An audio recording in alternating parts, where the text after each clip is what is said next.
Welcome to another episode of Artco Drone Solutions Quarantine Special Show for those that are shut in. So, shout out to you guys uh, on the front lines and those of you who are staying home. So, let's have some fun. Come on in and let's make it a good show.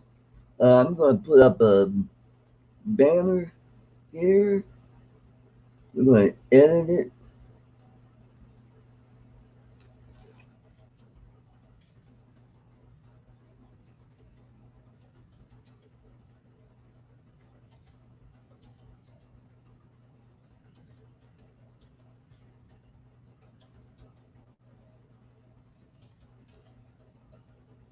Yeah, get the little ticker here. Oh, no. Yeah, let's. There we go. All right. Hey, folks. Uh, come on in, and we're just waiting for you. I put out a few links. Hopefully, we get some folks come in. We'll talk about drones. We'll talk about a whole bunch of stuff. Uh, I just got an email from one of my old friends in the comedy biz. He is writing a book about all the comics that he's met and he's worked with. And he asked me a few questions about when did I start, where did I start, uh, memorable places, people that I've met, all kinds of really great questions. Hey, Steve, welcome to the show. Steve, I sent you a link in your email. Go check it out.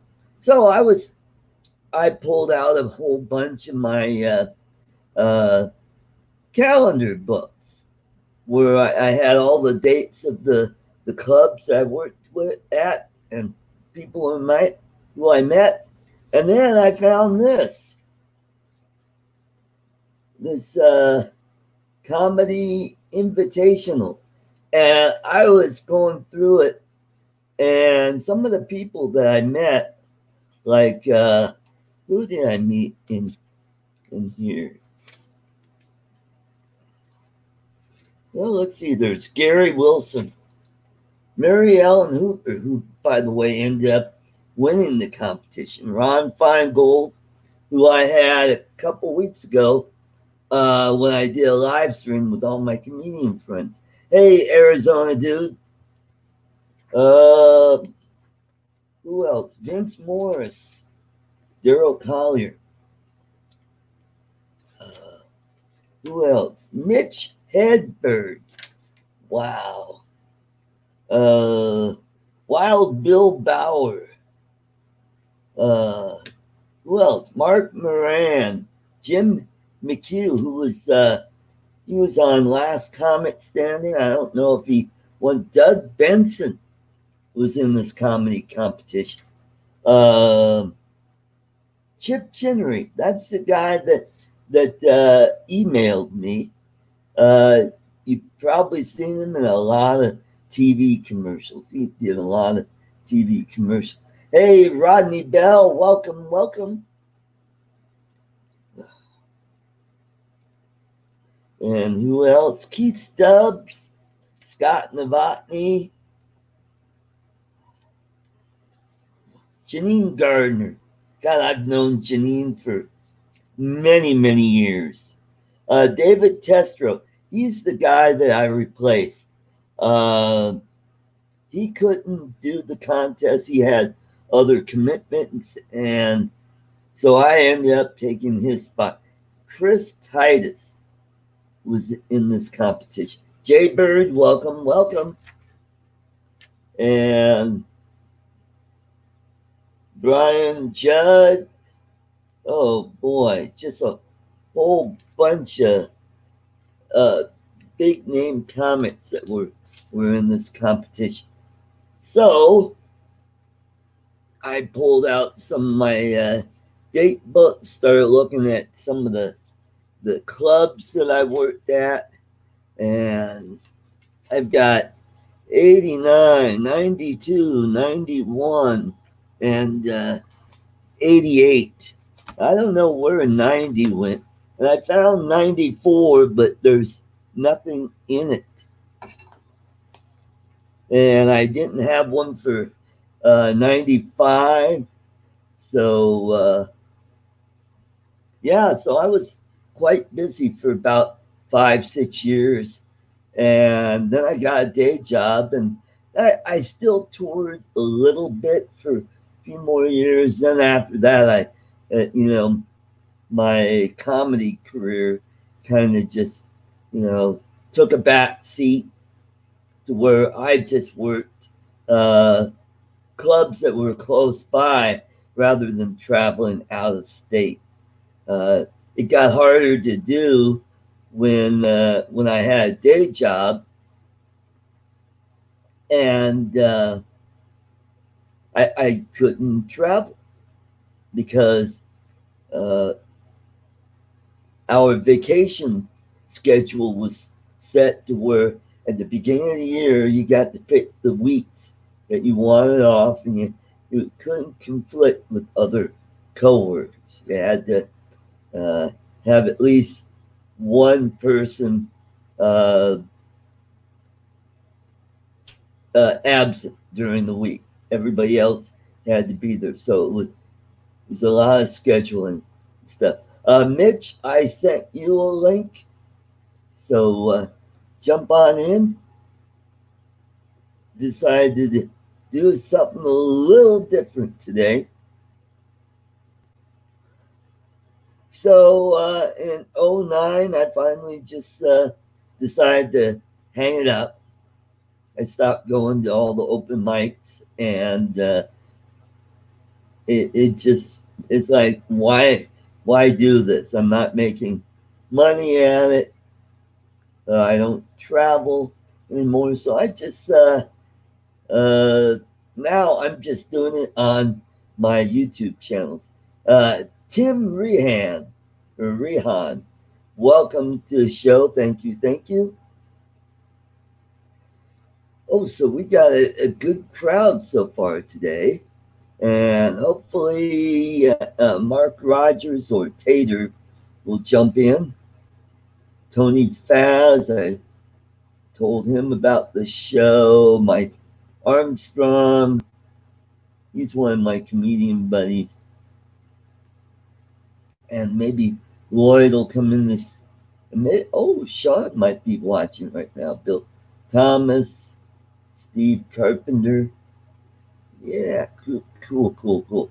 All right. Hey, we got our first panelist. It's Rodney Bell. Hey. Uh-oh.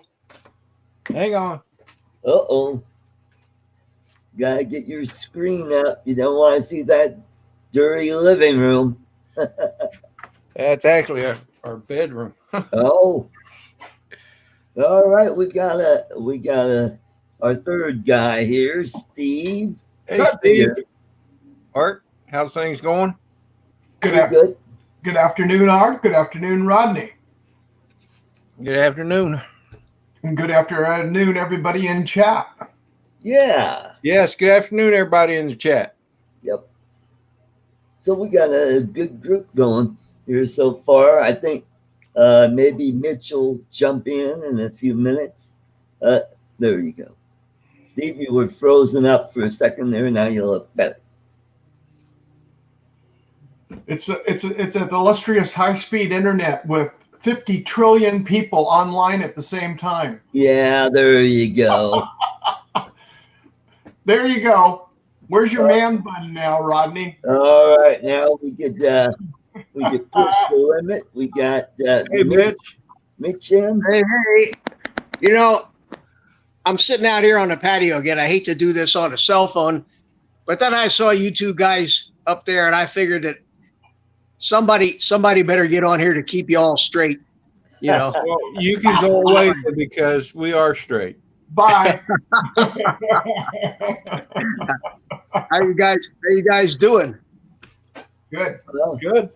hanging in, trying not to get bored to death. Too late for that. Yeah.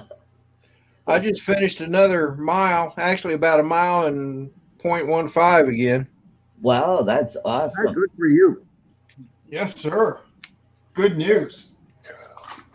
Getting easier. Yeah. Yeah, Yeah, it it will does. be. Mhm. Can you walk a couple miles from me too, No. and send the weight loss over to Well, here? I could, but I'll get all the benefits from it. You won't get any. Well, wait a second. We have internet access here. Can't you just walk No, it? no. It sucks Look, right off of can- me, and I think- build Steve, think of it as a job, brother. You're hiring me to walk your 2 miles. I'll walk your 2 miles, but in return, I get all the benefits from it. There you go. Boy, that seems one-sided though. Very. At least in my ass side. I'll send you. Hey, I did it for you. Thank you. There you go. Oh. So you dying of heat over there, Mitch? Oh, it's about 90 degrees here today. Yeah, Oh, it's boy. warm. It's very warm out here on the patio. I got the ceiling fans gone, the windows are open, and it's not bad. Not bad. Yeah, Jim Boyd was at it was at 100 degrees at his place yesterday. I don't Wow. think it got that hot here. Maybe if you get in your car, you know, you see, look at the car thermometer. But I actually went out shopping today. Went to Aldi's, put on my face mask and my gloves, and felt like a doctor. Oh, there you go. Next patient. Yeah. Don't touch me. I'm sterile. You know. Well, you know what the temperature was this morning when I got up? It was 15 degrees outside. Well, Holy that's a cow! heat wave for Colorado, isn't it? No, that's cold. We had a cold winter storm came through here the last couple of days, and we got about 5-6 inches of snow here where I live. But how about 5-6 inches? Yeah. And I wish we'd gotten at least 2 inches of snow, just enough to cover the yard. Yeah. We haven't gotten. We got a little bit of sleet and snow in December, one day, and it was all gone that same day. So, and that's unusual for Virginia. We usually get at least 2 or 3 really good snow days. Okay.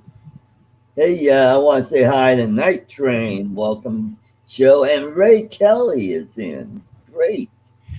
Hey, Night Train, Ray Kelly. Good afternoon. Jay Bird. Hi, Ray, Kelly, and Mike. How you doing? I can't see the chat, so you guys will have to do the hellos for me. Jay Bird says it was in the 40s there in Ohio. Wow. Well, Beautiful. all right. All that weather, We've got a beautiful all that 63 degrees and sunny here. Hey, there you go. All that weather that produced all those tornadoes is not going to make it. That front is not going to make it down to where we are. It kind of stalled out over the north part of Florida, so we escaped. We escaped that. Well, that's good. Lucky. That was rough. Boy, it Yeah. was. So, yeah, it's supposed to get up to 44 here in Denver today. And then we start progressing up. And by the end, we got another snowstorm coming through on Thursday. You're welcome, Mark. I'm gonna take you guys for a walk here while I go inside and get my little earbuds. Oh, okay. Yes, sir. So we're walking into the studio now, as you can see. Tim, And now I have to remember where I put them. I think they're down here. There they are. Yeah. Tim Rehan says 48 here in southeast Michigan. Whereabouts in southeast Michigan? Are you downriver or are you in the Detroit metro area? Where are you located, Tim? Yep. There goes Mitch.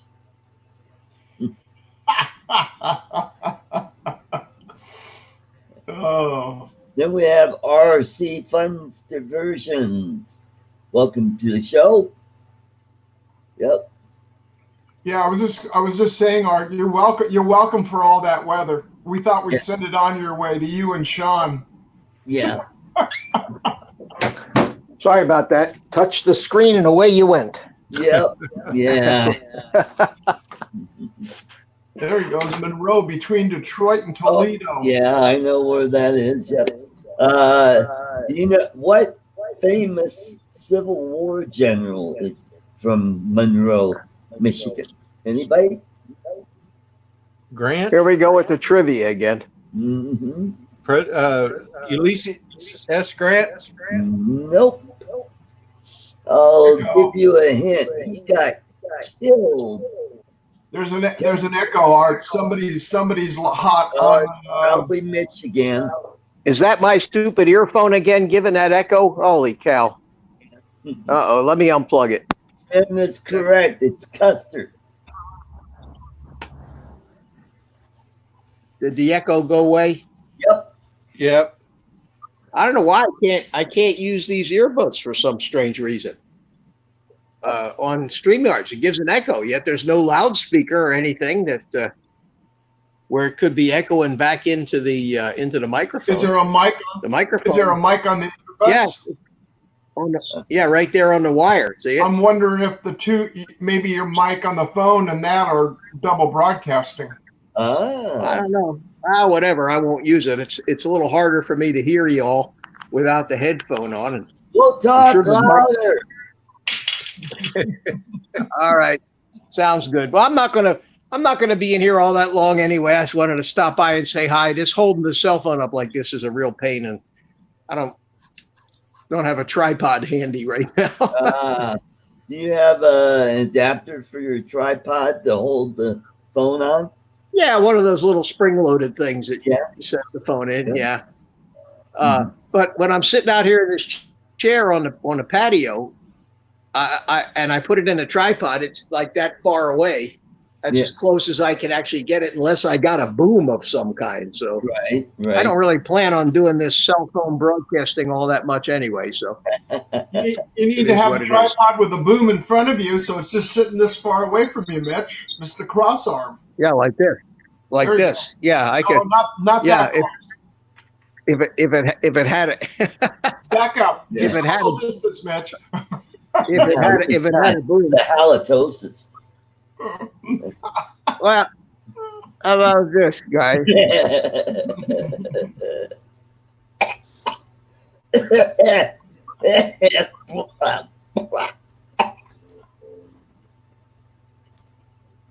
That's good, man. Well, Tim says there's a big statue of him on a horse in town, several historic spots. His house still stands. Ah, that's great. Well, Tim, enjoy it while you can before the Bleeding Heart liberals will want to take it down.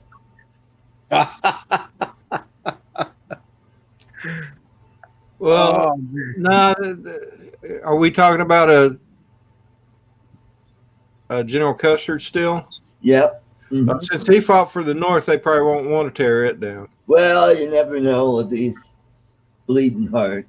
No, but the governor sure will. Yeah. Yeah, they got a wacky governor there. I was harassing Claude the other day about Yeah. that. I said, your governor. I said, I have some good news for you. You know that there's an online petition to recall her, and they've already have 150,000 signatures already. Wow, that's Yeah, I great. saw that. And there was supposed to be a bunch of people driving cars to the Capitol in protest today too. Yep. But then she'll fine everybody $1,000. Well, how else is the state going to make money? Yeah, good luck. They can't write speeding tickets because nobody's out, right? Or parking tickets and stuff. Yeah. So, Well, going even to say you have another house like Claude has at Cabin, up Yeah. north. Mhm. If he gets caught going up there, it's $1,000 fine. But he could ride his bike up there. That'd be okay. No, Or he could, yeah, you're allowed to ride your bicycle. You can walk, can't you? You're allowed to go out and walk. you can go out and walk within your local neighborhood, but not far Ah. away. I mean, my Well- wife was discussing that last night about how some states are fining people for being on the road, and Yeah, we were told by the government, because I'm going back to work Thursday, that if we get stopped by the police, just to show them our IDs to get on the base and tell them that we're essential personnel and they can't do anything to you. Mhm. Yeah, like Ron Lockwood, he carries a letter with him being a paramedic, and he's got his ID too. But Right. Yeah.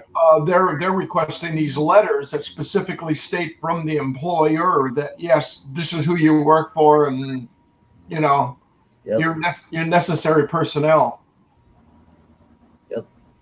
And yet here in Florida, we don't have any of that crap.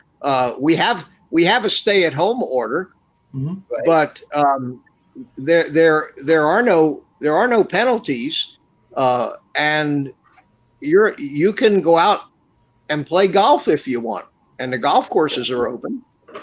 Wow. So, Yeah, I but think in that- Florida, that's essential. well, it of course it is, and I think who was it in Florida or somebody was trying the WWE stuff. Yeah.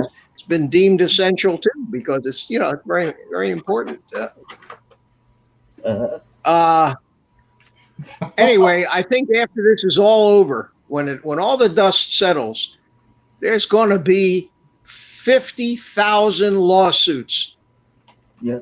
Civil rights lawsuits against certain governors filed. Oh, probably so. But Oh, there's no doubt about it. No doubt about it. have you noticed how quiet the ACLU has been? Yeah, it's refreshing, isn't it? Who? You would think they would be on these governors. No, they're only interested in rights of the government, not our rights. There's even a lawsuit against the governor of Virginia right now because he decreed that indoor gun ranges were not essential and shut them down, even after the president of the United States said that gun ranges are essential businesses. Right? So there's a lawsuit now against that. Yeah. And the government of Virginia requested that a federal court look at it, which, since it deals with the state only, that's the inappropriate place to go. They didn't put the state court to look at it probably because they know the state court will rule for the Constitution of Virginia, Right. and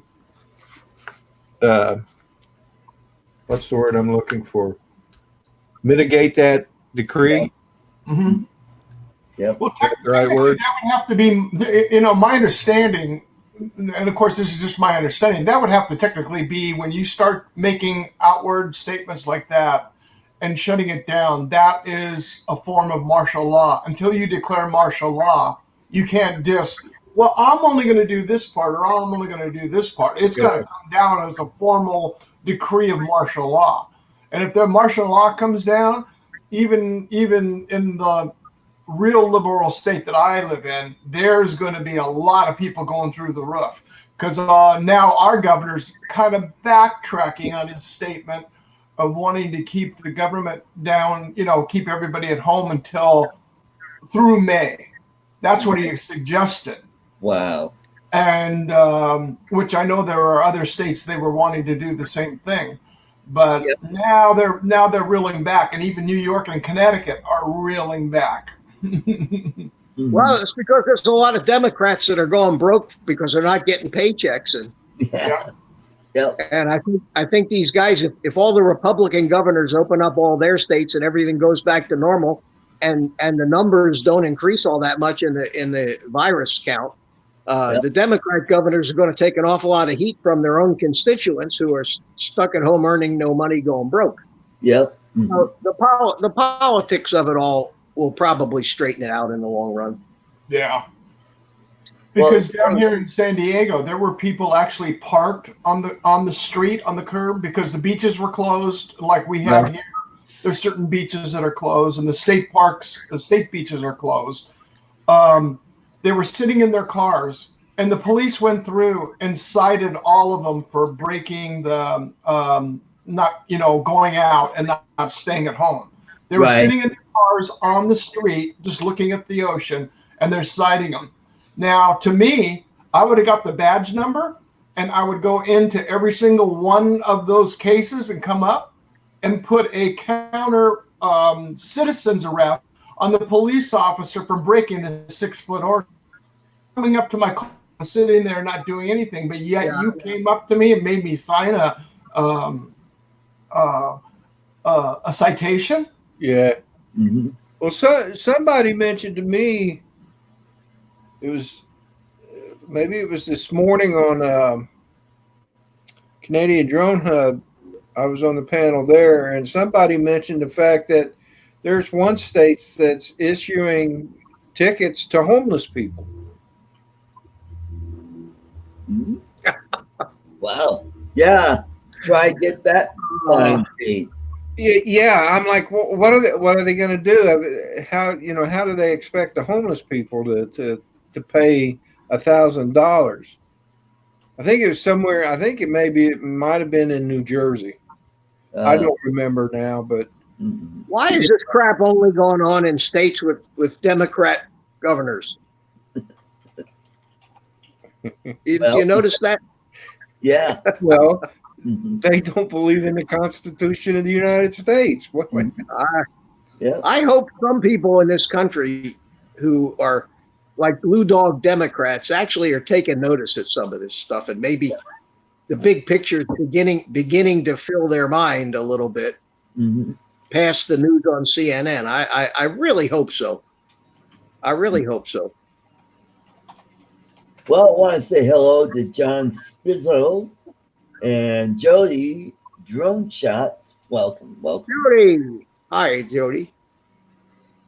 And yeah, I mean, it's going to be interesting to see what happens in November.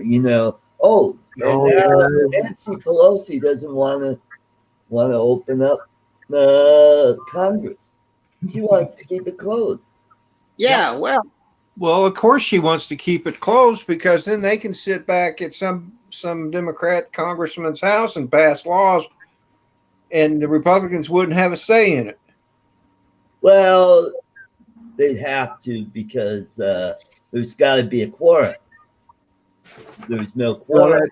That's true. I'm just making. well, the good news is though that No bad news. the good news is that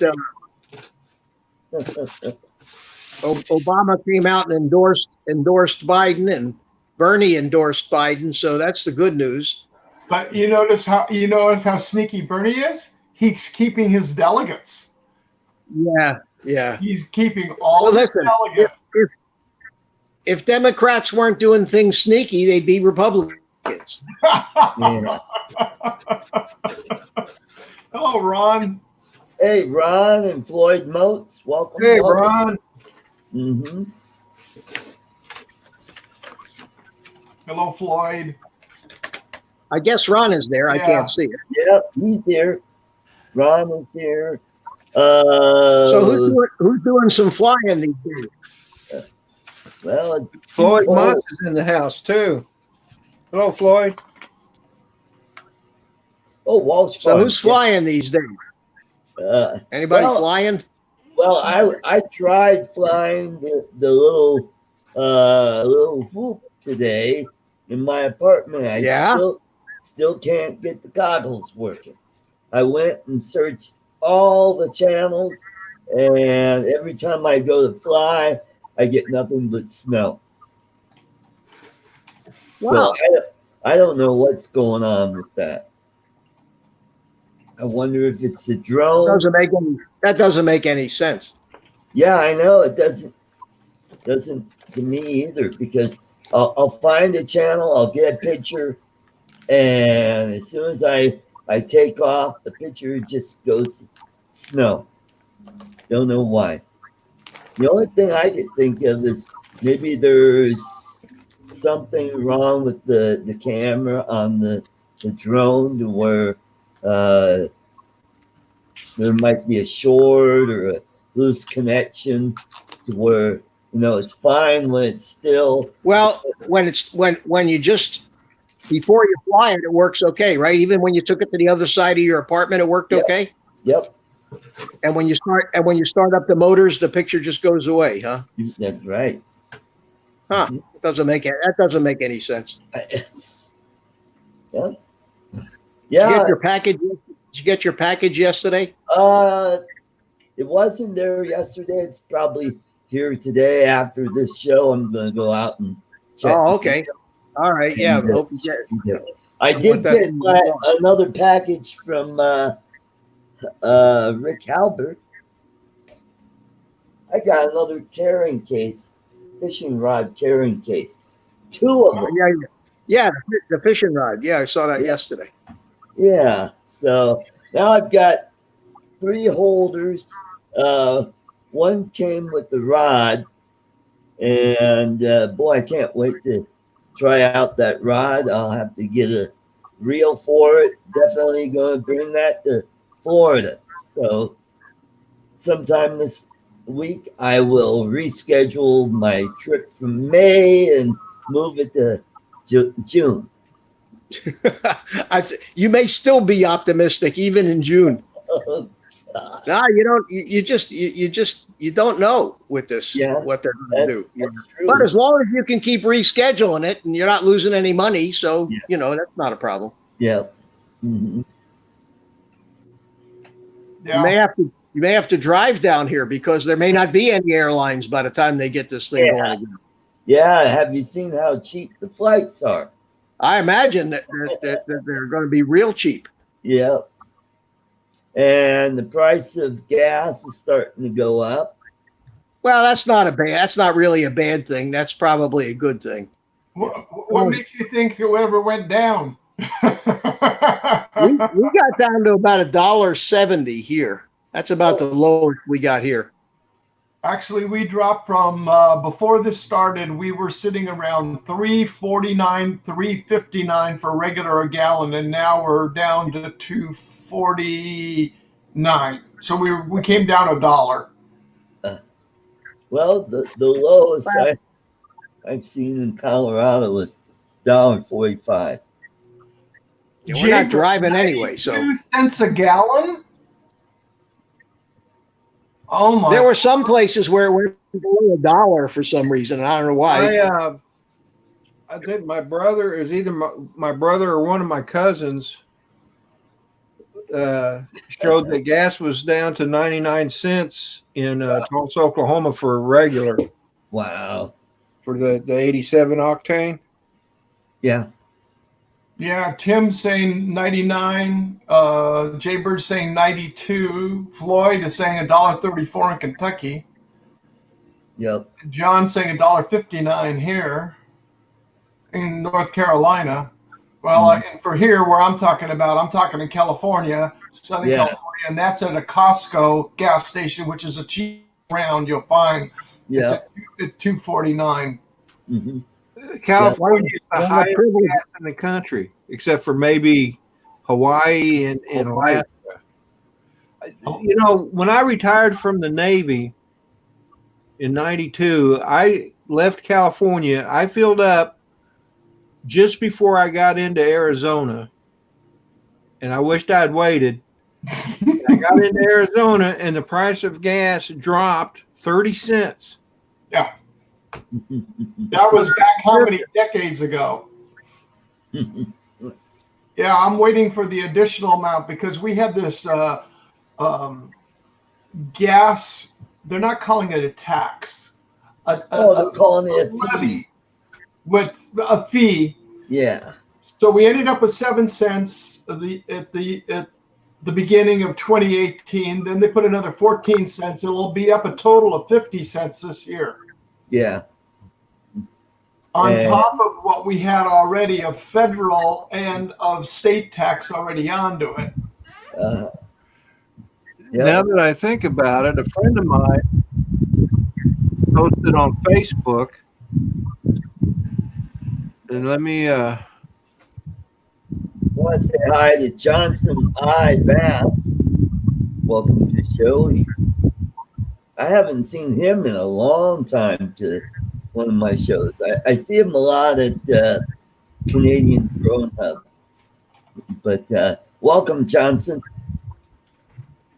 Well, Art, I'm gonna back out of here and lurk in the background and smoke my cigar and sit and watch the show and watch the chat. So okay, thanks for jumping in. Thanks for inviting me. You guys have a great day, Rodney, Steve, Art, and I will catch you on the next one. All right, brother. Stay safe. So my buddy posted a picture of Sheets right across the street from the base where I work. Gas is down to $1.48, and he goes, "Does me no good." He bought him a Tesla anyway, so.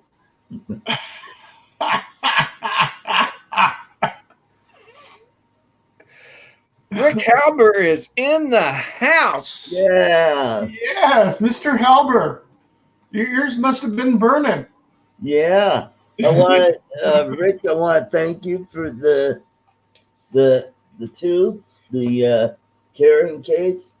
I mean, these are hard plastic, so that's great. Oh, and then it's got a label where you can put your address and stuff on. So they know where to return you back home to when they find you with your fishing pole still out there frozen. Yeah. Oh, have you guys seen that fishing video that's been going around where this lady is on a boat and she's hooked into something big and yanked the rod right out of her hands, and I think it was her boyfriend or husband just jumped in the water to grab the boat. They were out in the ocean, it looked like. Either that or, yeah, I would think it would be out in the ocean because Great Lakes would be pretty cold to jump in the water there. Phantom Hodges Drones, welcome to the show. All right. So, Ron? Yeah, well, there's a big difference too when you're talking about if you've got a setup of a saltwater rig versus a freshwater rig. There's a little bit more money sitting out there on that rod and reel than there is in the freshwater. Wow, we're up to 23 people. Great. Hey, don't forget to hit that thumbs up for me. That'd be great if you guys could do that for me. Yes, thank you, Steve. Smash that like button. Yeah. I was copying it and pasting it over right when you started talking about it. Yeah, because I checked over on the YouTube stream. I go, oh, wow, we got a lot of people in now. That'll help drive up my analytics. I'm getting pretty close to 2.5K watch hours. Wow.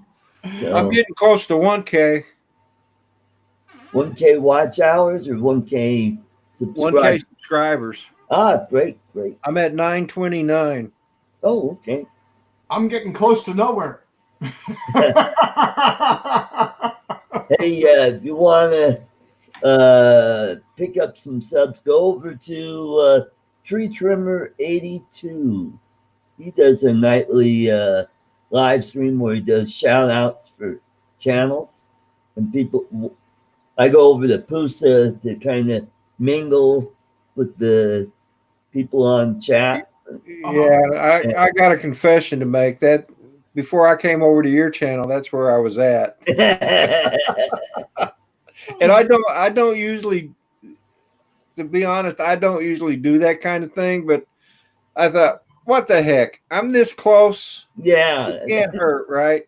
So I picked up about 14 new ones. So there you go. You'll probably lose about Very 4 good. or 5. yeah, Very good.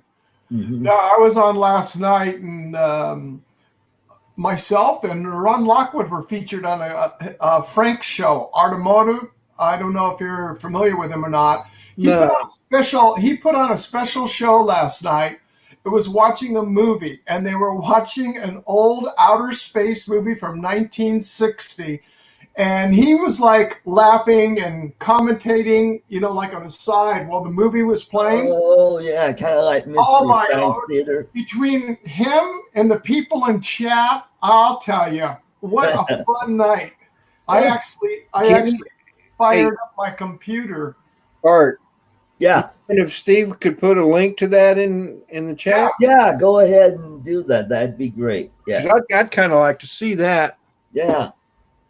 Mhm. He put on a really good show. And he actually, before he starts it, it's a long show, and before he started, he featured my channel and he featured Ron Lockwood's channel, RL Photography.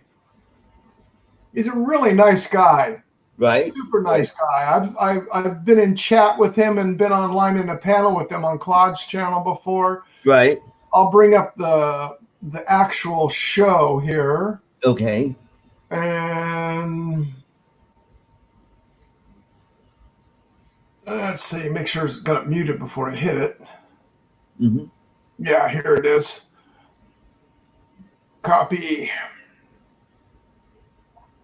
Oh, and I've gone to some of the other live streams from the Philippines. I picked up a few subs there.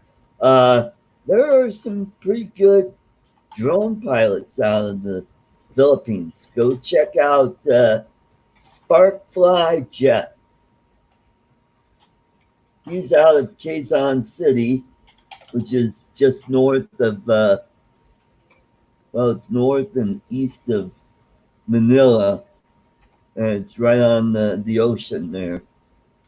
And he just put, excuse me, he just released a video today of the fish market. And there's hardly anybody there, but you get to see the market, what it looks like when there's, it's dead there. Artemore, okay. Art of Morbid? Yeah, that's the link to the actual show, but that's his channel. Okay. Named Frank, and very down to earth guy. He works for the markets. He's over in Chicago, and he's a person that's got to go out there and work every day, and Right. they're working them as much as they can. Right. In fact, too much. He actually cut back because they were ridiculous. They were working them 14, 18 hours a day because there's so many people because of the stores and having to restock, stuff coming in and just constantly a turnover. Wow. That's amazing. You're looking for an International 130 station wagon, Rick? Wow.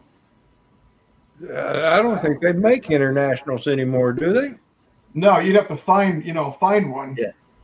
Yeah. The summer camp I worked at had an international truck. It was fun to drive, 4-wheel drive.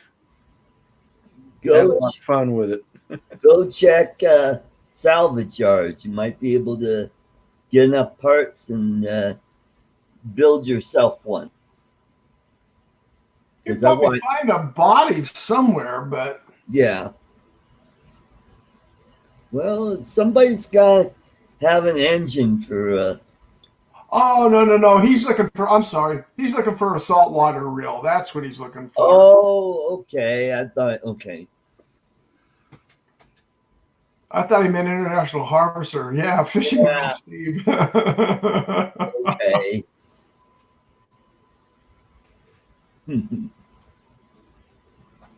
Well, let's see. God, Fluger makes some really good saltwater reels. Who else? Penn. Penn makes some really good That's what saltwater. it is. Penn International. Oh, okay. Yeah.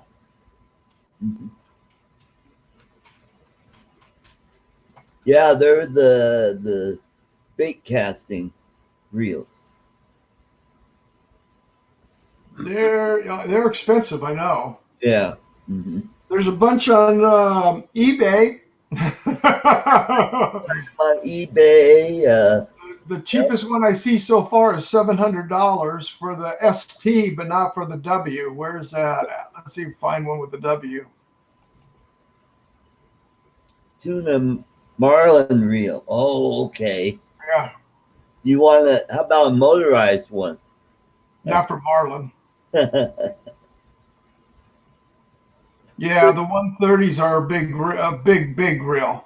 The ones I was talking about, like you're saying for marlin and stuff, when I said about saltwater being expensive, Yeah. a company that we worked with my company when I was in business, and another electrical contractor we work with, they're big time into marlin fishing. Wow. And his son is on the national circuit. In fact, there has been several liquor distributors that have paid him and his team to go onto their boat that they hired and Wow. fish for them for the competition. And Wow. it's like, okay, if we're going, you have to supply all this stuff, or you got to pay for all of our equipment to get there. Right. And when you're talking about it, you're talking almost like just in the reels and the rods, Mm-hmm. over $250,000 when they ship their stuff over. Wow. Hey, I'll be right back, guys. All right, Rodney. Let's see. Ray Kelly was telling me about a guy down in the Keys that does swordfish, and I sub him on my fishing channel, and he's got some good videos there. I'll tell you one to look for. Let me bring it up. Yeah.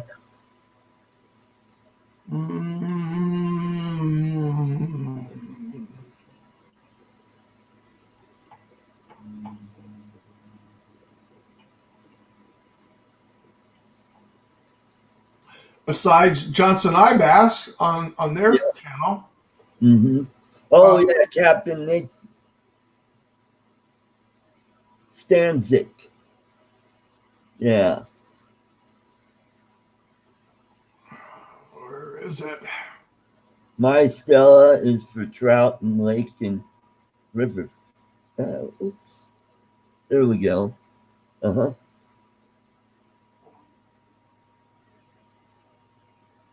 Oh yeah, Stan's Fam is his channel. Yep, that's right. I've subbed him on my my fishing channel.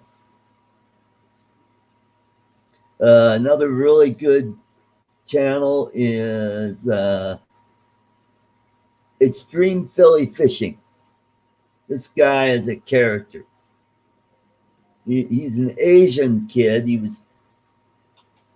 He's from Brazil, but his parents are from China. I think he say he speaks 5 languages. Wow.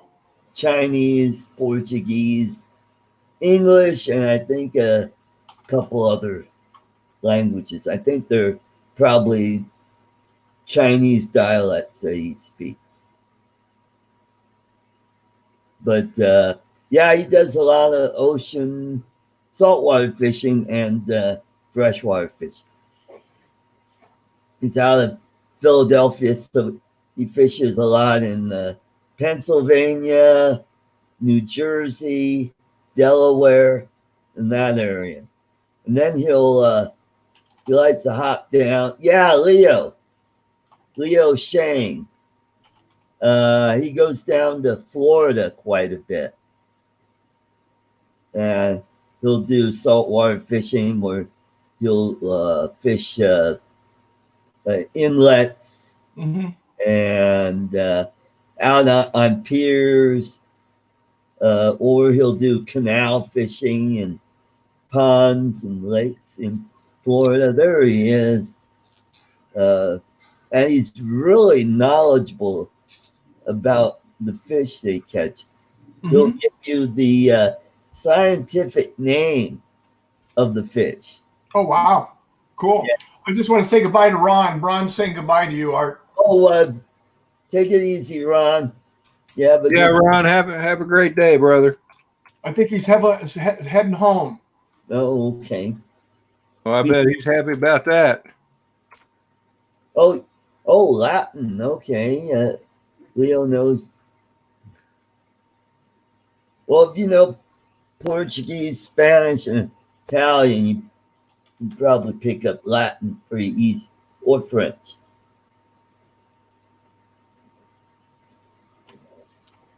Because it is a Latin-based language.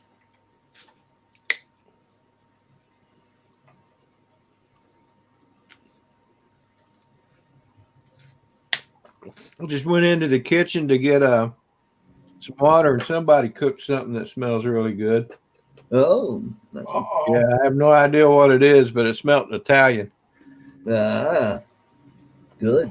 Of course, I don't get any of it, but I'm going to have leftover pot roast. I had a lamb burrito today, or a lamb taco, however you want to. Yeah. My wife cooked a lamb roast for Easter, so. Ooh, nice. That sounds good. That wasn't bad. I've made lamb stew before. You know what? I actually like lamb better for stew than I do beef. I think it just has a better taste to it. Leftover prime rib. Oh boy, that sounds. I haven't had prime rib in a long time.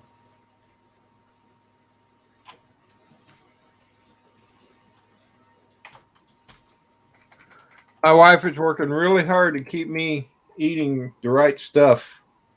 Well, that's good. Yeah. I had a friend of mine. He promised me a recipe on how to make, I think it was like some kind of spaghetti or something. Yeah. And he said he was going to send it right to me, and he never did. Huh. Oh. So I'm not sure that the guy is really my friend. I apologize. I totally spaced. What can I say? Now we know who it is. I have an excuse called a brain fart. Well, I accept the fact that you're my age, or a little older, actually, I think. Well, you should try Filipino spaghetti. There you go, Art. Fishing stripes. Oh, fishing stripes. Oh, yeah. Yeah. It's a gal, and her and her family, they go fishing. She's a cute little gal. She's been on Fly's channel. I have her channel. Yeah, I saw her on Mel's channel a few months ago. Yeah. Mm-hmm. Why is that not working? What's that? Oh, it did. Never mind. I'm looking in the wrong spot. Okay, Rodney, refresh my memory here. Which recipe am I supposed to be sending you? I thought it was something to do with spaghetti because she doesn't like to use the regular noodles. Oh, okay. I don't know. Dreamfield Foods. In fact, I'll put the link right in the. It's a Dreamfield. I'm just going to put the name. Like low carb stuff. It's high in protein, extremely high in protein, and high in fiber. And let me pull up the link, and it'll take you right to the website. Maybe it's squash noodles. Yes, that's what when she makes spaghetti, that's what she's using is spaghetti squash. Okay. You know what? I'll have to try that. It's not bad, really. I mean, if you like squash, it's pretty good.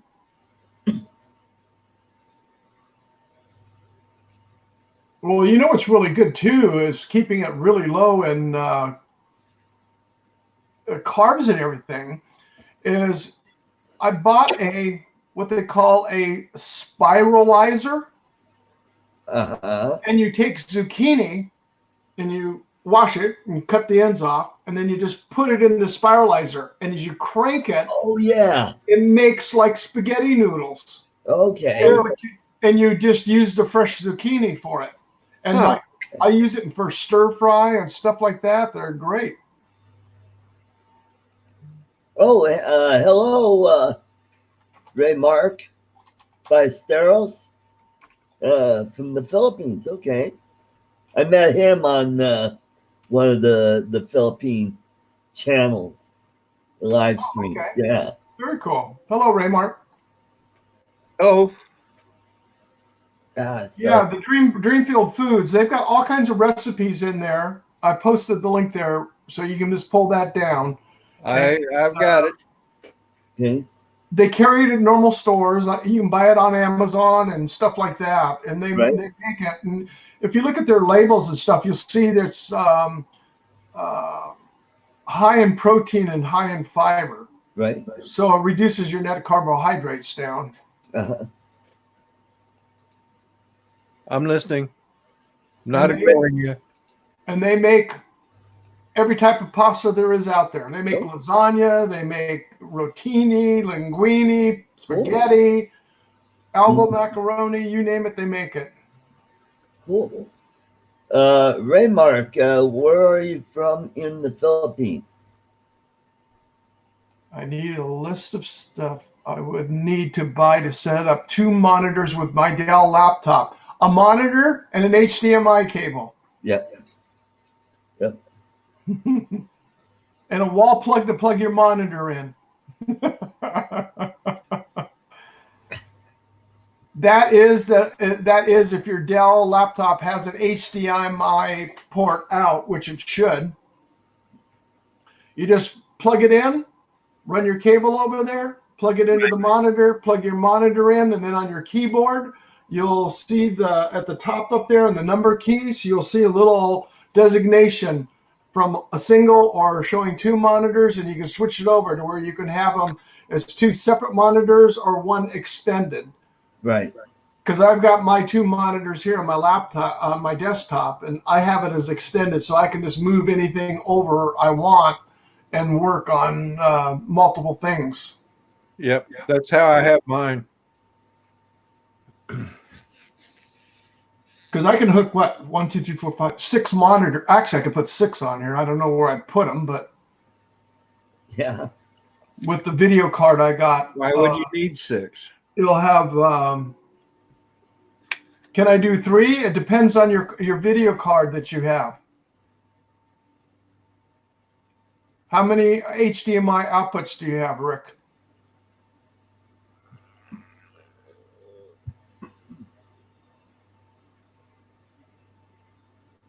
Oh, You have fantastic.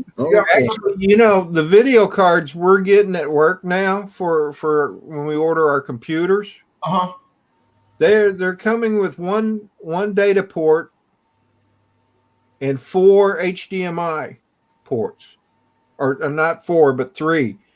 So you could have one monitor on the display port, Right. 3 HDMI monitors. Okay. So you Usually- could have up to 4. Usually that's the other way around. I'm You just guys are telling you giving like it it is. one display port? Yeah, 1 display port and 4 HDMI ports. Wow, because like my NVIDIA cards and any of your graphics cards, they come with the one HDMI and then the rest all display. And then remember I told you I bought that HP workstation when they blew those sales out on B&H Video. Yeah. I ended up buying that instead of building a home theater. I just bought that workstation and threw that in, and it's got they're all display ports, not a single HDMI on it. Well, I forget what card it is, but actually, the last set of computers we got in Mm-hmm. had weird HDMI connectors on it. I forgot a lot since I had my surgery, so when I get back, I'll have to start refreshing everything that we're buying and stuff. So That was yesterday. Today's another day. Rick, no, you just can't split. Well, you can, but you can put a splitter on there and then go out to multiple screens. Yeah. But you're going to lose some of the resolution on the laptop, I'm afraid. yeah, I think you will. Because you can use your laptop, and then you just plug the HDMI cable in, and then just go over to your monitor. Mm-hmm. Hey, Mike B. I just get you for a monitor. That's priceless, Mike. Only Mike would do that.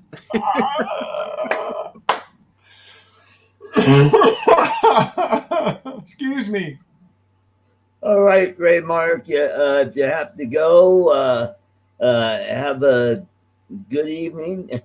Get some sleep. Thanks for stopping by. It's 4 a.m. over there in the Philippines. That's right. It's 14 hours difference in Colorado. Yep. Yeah, we're 1 o'clock in the afternoon here. Yep. 4 o'clock here. 2 o'clock here. Mike, that was priceless. Yep. Wow, talk about a monochrome monitor. Oh boy. Yeah.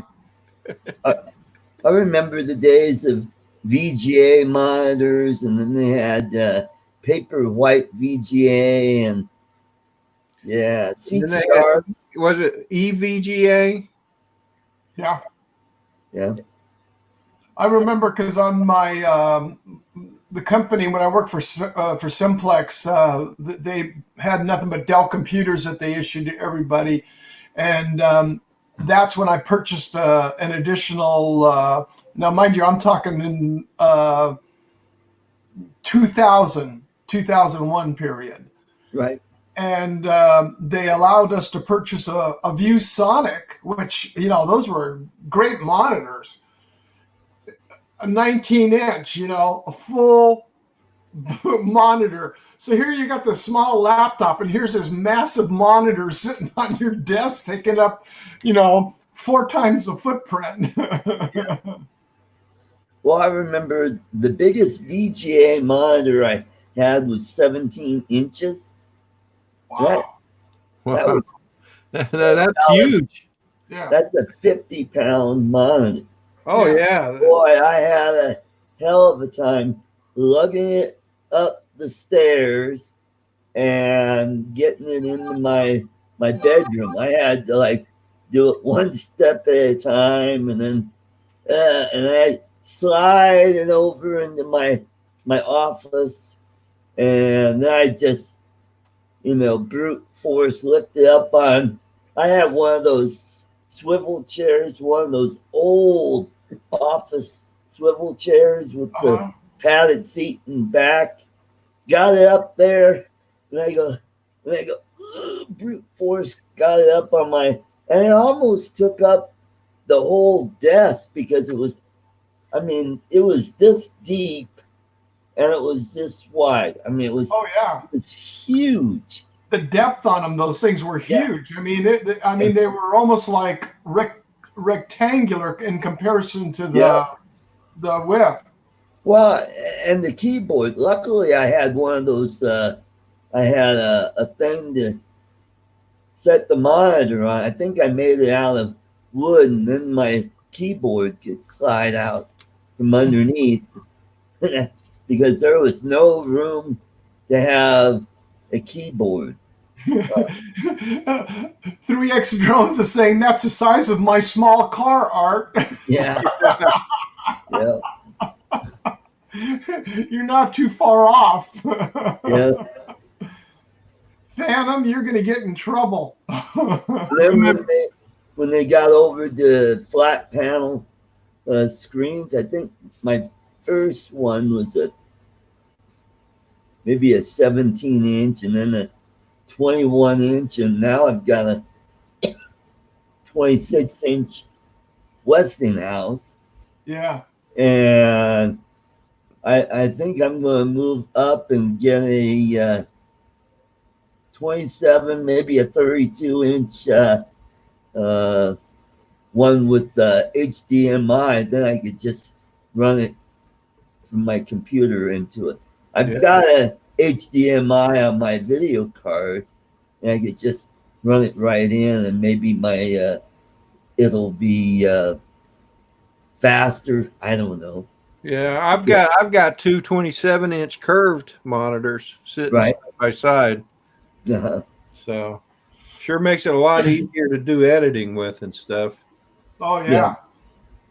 Mhm. Well, like for me, I use it for, mainly work and like reviewing AutoCAD drawings and stuff like that. Mine are not that big. Mine are only 24s. Excuse me.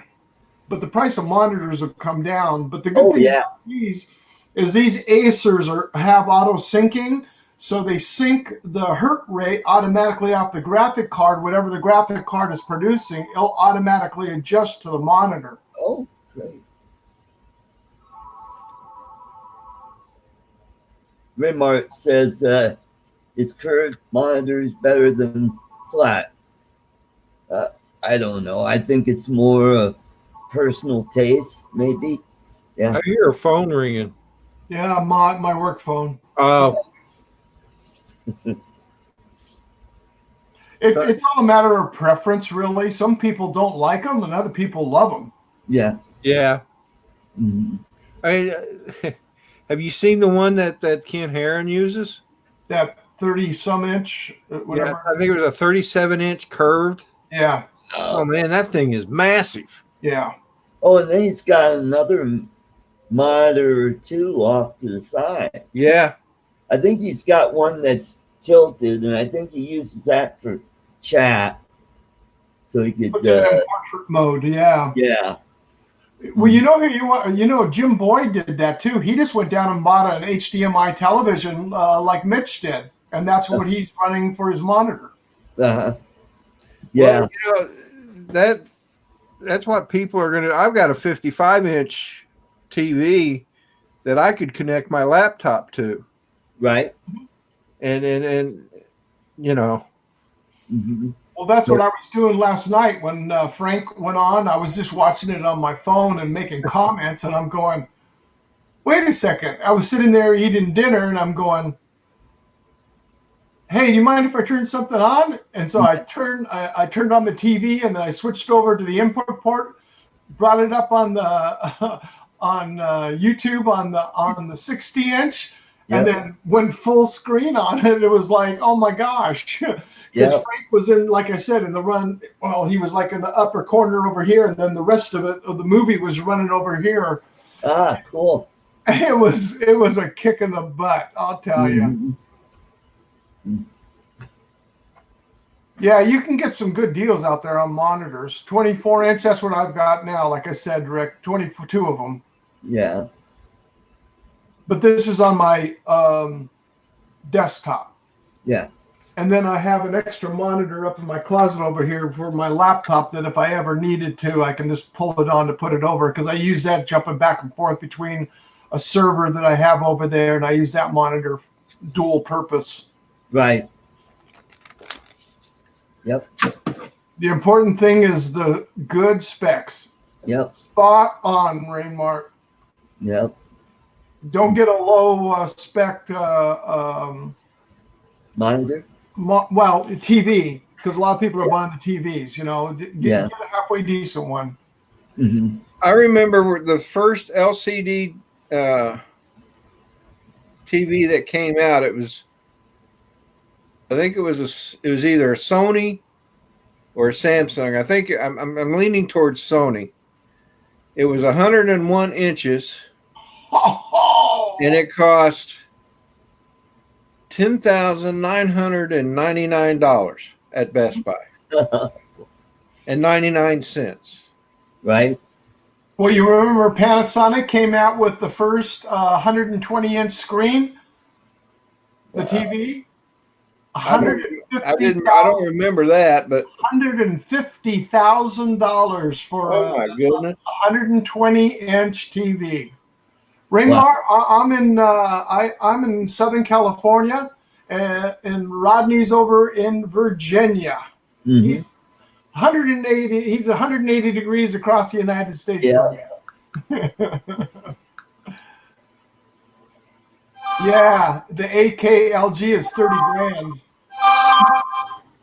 But like I say, why would you spend that kind of money? And because unless you're producing your own stuff, that's the only thing you're going to see in 8K. Right.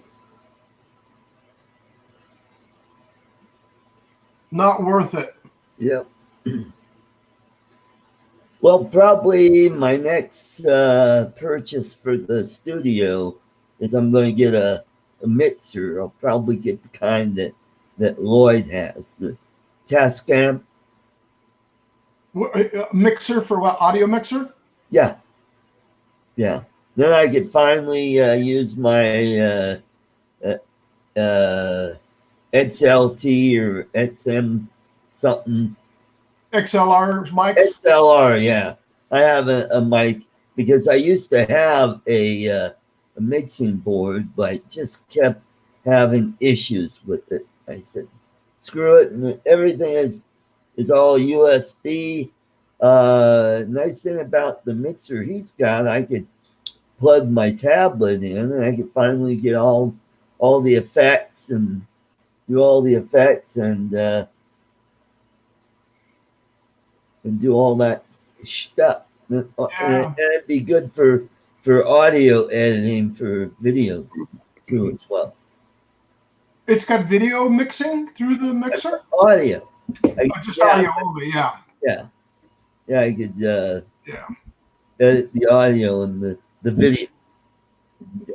Yeah. 3X Drones is saying, that the first flat screen, the Sony Vega, I remember that. Took 3 men and a mule to lift them. Yeah, no kidding. I will check the pawn shop. Mm-hmm. And look out on different places out there. There's a lot of people are selling a lot of stuff out there right now. Yep. Mm-hmm. Oh, like Facebook Marketplace. Mm-hmm. I'll keep an open eye for you too, Art. Okay, great. You're just looking after what, like a 4-channel? Actually, let's see. Let me find the one that he's got, because it just has an input for one mic. Let's see. Oh, it's a single channel. Yeah, single channel. Because go over to my watch list. And okay, it's Tascam US 32 Mini Studio. Oh, the Tascam mixer? Yeah. I know the name Tascam because they make all the, portable audio mics and stuff. Yep. Well, and what's it called again? Ashcab? Tascam. Oh, Tascam. Yeah. TASCAM US 32.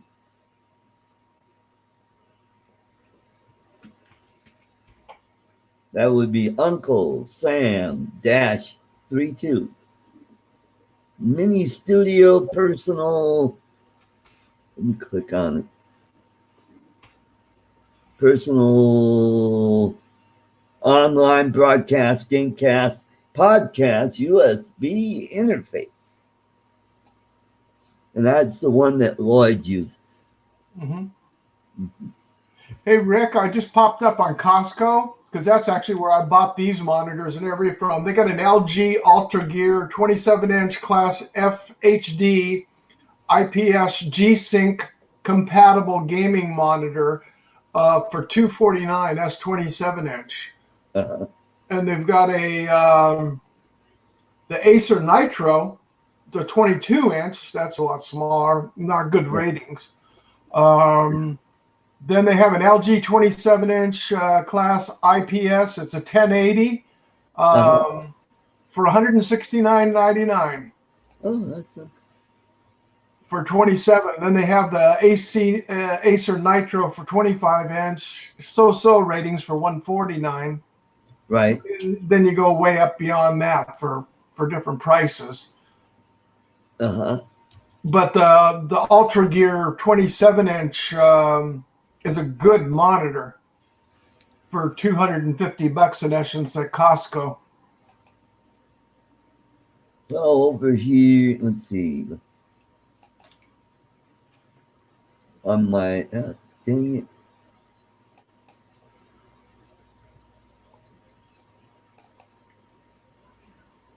Why won't it go?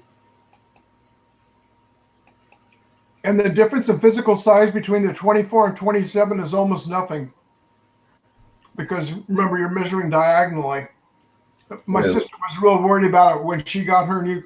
I picked her up a new computer and desktop and a monitor, and she says, "No, I only want a 24-inch." And of course, they didn't have it at the store, so I picked it up at the store, and it was a 27-inch, and it's not that much different because I had my 24 there temporarily because her monitor went out.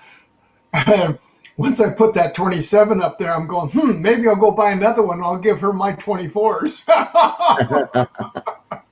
Well,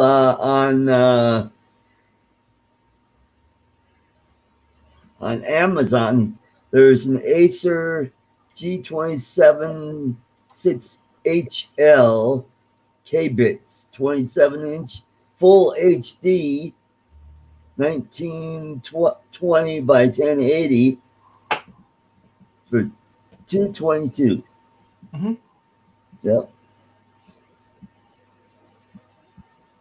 Acer makes some good models. These models here were really good. Yeah.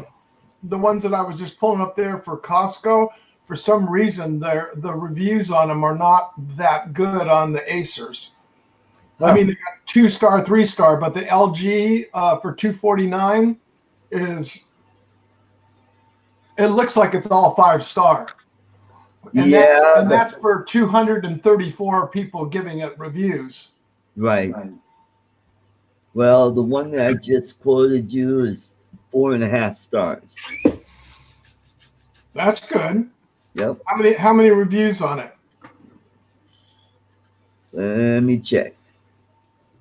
Because this LG 27-inch, the 1080, like you're talking about comparison on Costco's $169. And they're getting 4.5 stars on this one. Okay, that's $39.21. Wow, that's a lot of reviews. Yep. That's doggone good when you've got that high of a score with that many people reviewing.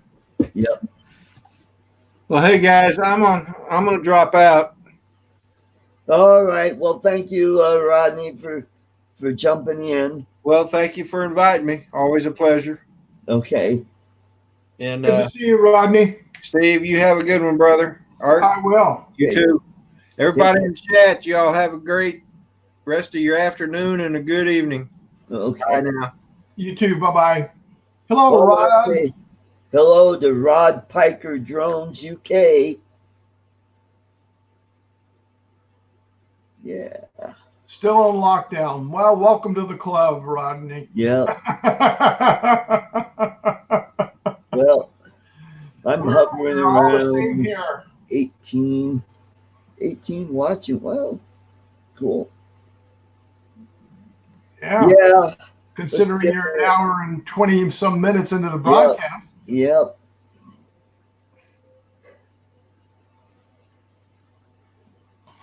Okay, let's see what drone shots Jody popped up here. Okay. Oh, yeah, there you go. 49-inch curved screen. $1,500.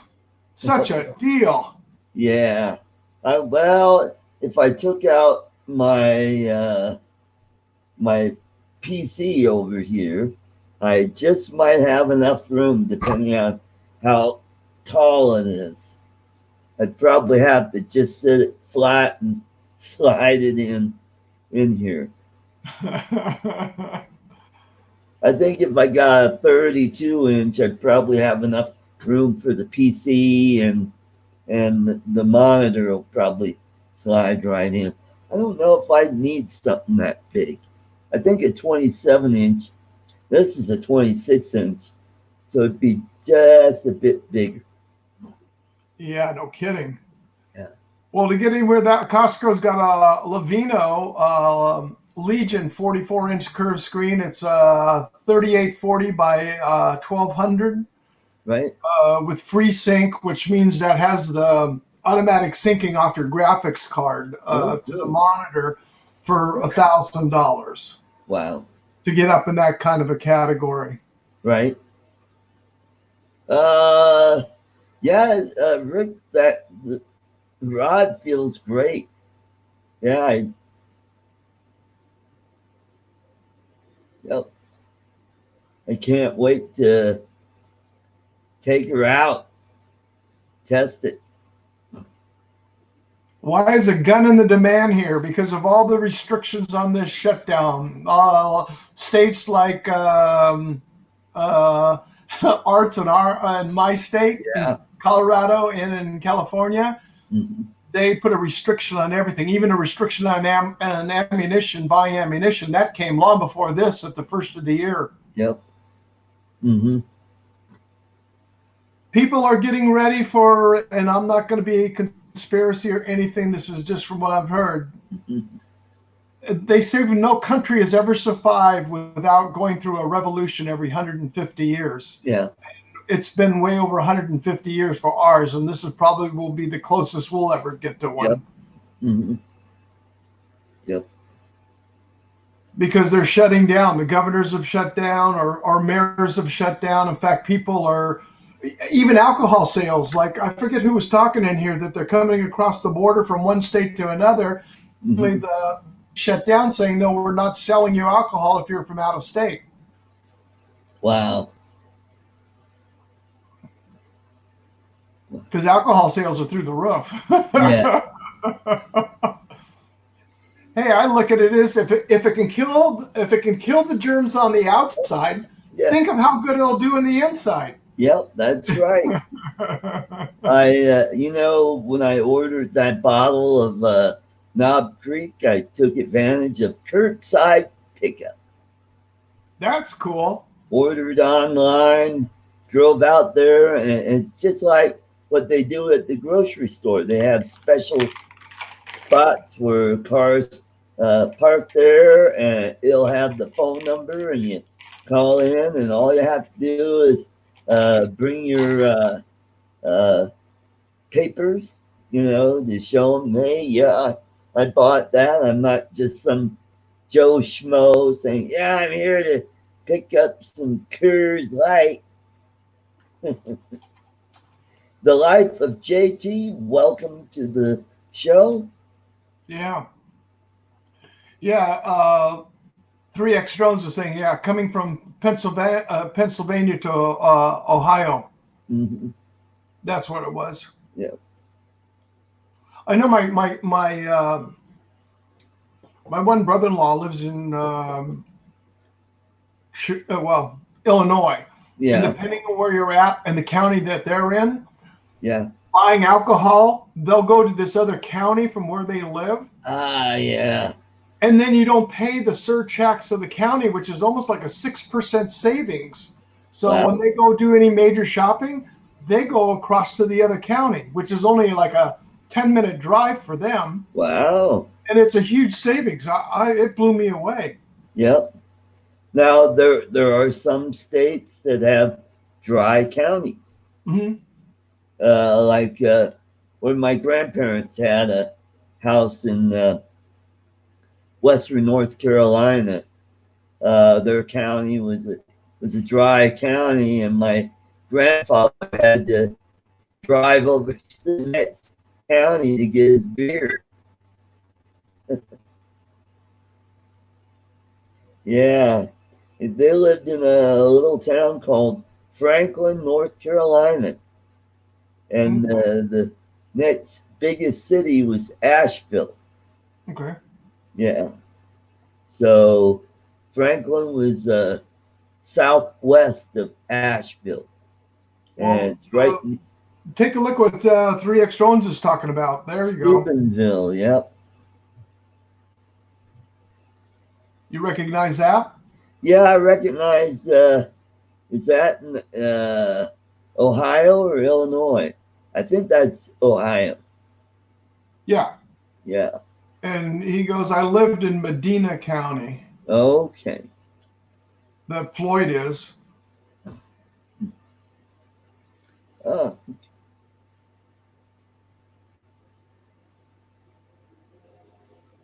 Hi there, Rodney. Again, I'm pretty sure I said hello to you earlier.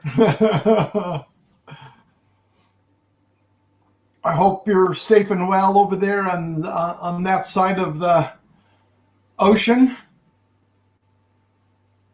Okay. Medina is in Medina County. It's 33 miles south of Cleveland and 23 miles west of Akron. Yeah, Yep. Floyd's also making other comments on there on that art. Oh, okay. Oh, Litchfield. Yeah, I've heard of Litchfield. Yep.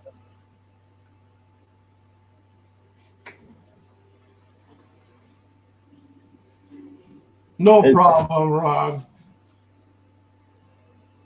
Oh, I'm glad you liked it, Ray Mark. He said he watched my comedy video. That'll make you laugh. Yeah. Yeah, I was going through some of my old monthly planner books because I have all my comedy gigs in here. It tells what club I worked at and what city and state, and I did a couple weeks in Ohio where, well, it started off, I did some one-nighters down in I did Portsmouth, Ohio. You know where that is? I know of it, but I don't know where it is specifically. On the Ohio River, at the southernmost part of the state. Okay. And then from there, I went up to Columbus and did a couple one-nighters there. And then I went to Akron, Ohio, and did like I think a 3 or 4 night stint there. That was fun. And then after that, that was Hilarities. And then I went and did Hilarities in Cleveland, which was cool. Did you get over to Toledo? I've done shows in Toledo. That was one of the places, but that was on another tour that I did where I did let's see, What did I do? I think I did Fort Wayne, and then I was there, and then I was up in Detroit area. Did you stop by to say hi to Klinger? Yeah. Yep. Hilarities in Cleveland. And that is a big room that holds 500 people. Really? Yeah, at that time, that was like the biggest club I ever worked in. Wow. Yeah. That's a lot of seating. Yep. hmm Akron was about 20-minute drive for me. Yep. And while I was in Akron, I got a chance to zip over to Canton and go to the Football Hall of Fame. Mm. Yeah. Cool. Yep. Saw OJ's statue there, or his bust. I don't know if it's there anymore. That's what I was going to ask. Yeah.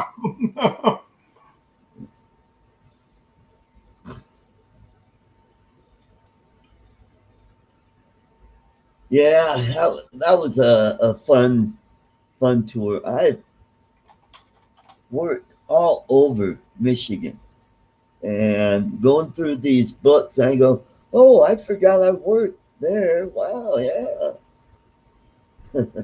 Yeah, the only place we have close by us up over here for like that is in the town of Irvine, California, the Improv.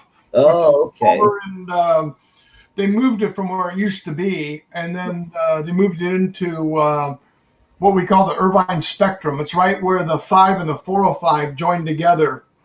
Right. The Irvine company built out. They started building and built and built and built and built and built. I mean, this shopping center in there is unbelievable in size. Right. And they have the Improv in there. Ah, okay. Wasn't there a club that was in San Diego? Yeah, there was. I think that was the comedy. Wasn't that the comedy club? Yeah, I think it was. Because LA's got the two big clubs up there. Yeah. But, you got the Improv, the Comedy Store. yeah. And, yeah.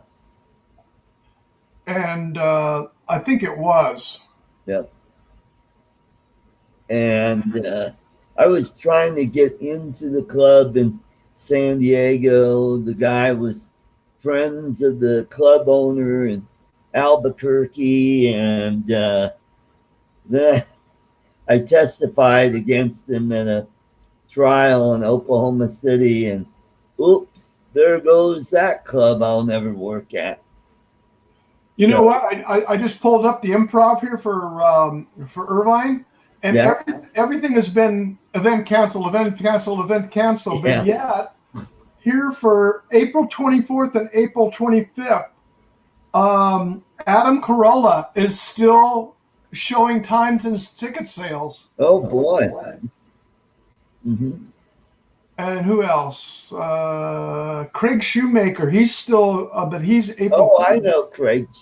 I think I worked with him once. Yeah.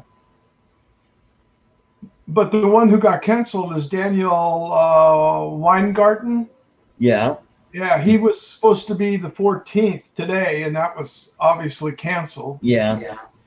Well, I think Jeff Dunham was supposed to play here, and I think his show got canceled.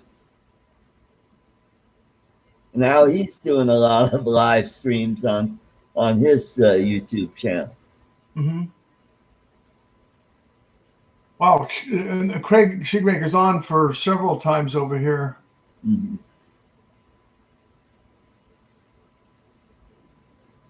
Yeah, for me, we got the Comedy Works in downtown Denver, and then they have another club in the south part of the town called the Tech Center. And there's an Improv that's over by where the old airport used to be.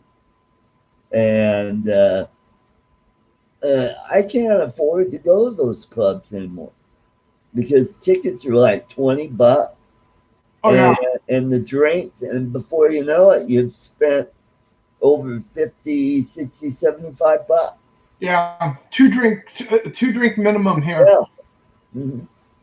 And then plus they have dinner there. If you go in early, Yeah, you can have get dinner or snacks. Yep. Yep. Yeah, the Improv, they do serve dinners there. Yep. Rainmark saying a friend of his drone hit a bird and took out the drone. Oh, ouch. Ouch. Oh, $500 drone. Ouch. Yeah. Well, he didn't have those Ken Heron eyes. Yeah. So, Raymark, you gotta check out this guy's channel. His name is Ken Heron. Yeah. Go ahead and put the link in the Ken's channel for Raymark, if you would, Steve. What's that? I'm sorry? Put a link for Ken's channel Oh, yeah. so Raymark could find him. Sure. Yep. Not a problem.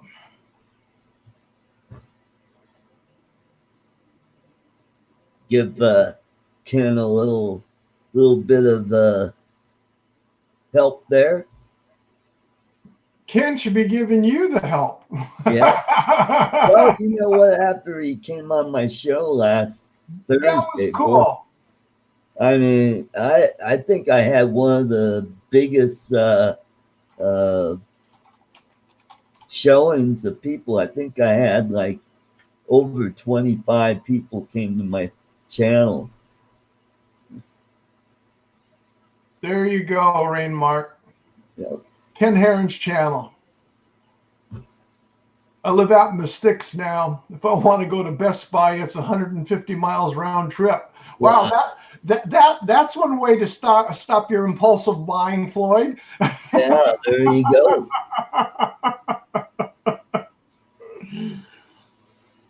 Although there's still Amazon and everybody else online. Yeah, that's true. Because I bought, I finally pulled the trigger to upgrade my camera. Oh, okay. I've always been a Canon person for okay. the days of 35 millimeter film. Yep. And the one I have here now is my Canon 70D, which shoots in 1080. So my thank you videos, if you've ever seen them, those are all shot off that camera. I mean, it's great quality. Because what I've gone through after, that show that Jim Boyd had, and he talked about with Matt North about the settings of how to let the software designate what it should be rendered in order to render it up to YouTube.